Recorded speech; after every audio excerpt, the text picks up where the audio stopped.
So if you're a coach and you just received your invite for the flagfootballadvice.com roster right draft program, this is what it's going to look like. On here, you can read some brief description about the draft tool and some instructions on what's going to be happening. The first thing you want to do is claim your coach invite. Upon claiming your coach invite, you're going to be prompted to log in. Being that I'm already logged in, it's going to have it populated. But once you log in, you'll see a screen like this and it'll automatically input your code. From here, you'll press join my team.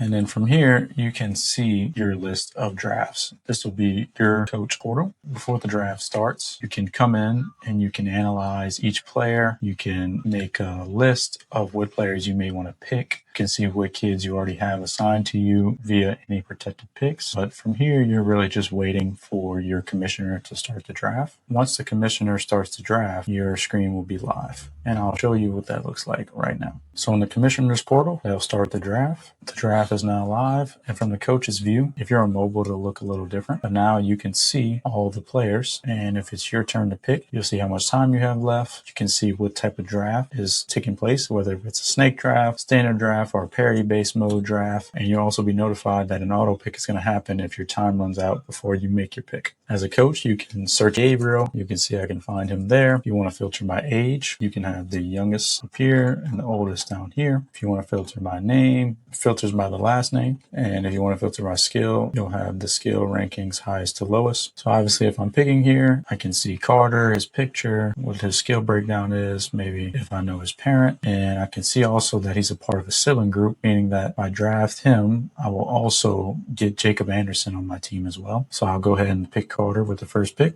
And now I can see that my team is populated now with Carter, Jacob, being that they were a sibling pair, the two other players that were assigned to my team before the draft started. Now I wait and I can see here if I wanted to see the picks as they go along, as the other coaches make picks, I can see them here. But now in the draft process, you just wait until your turn comes back around to make your selection.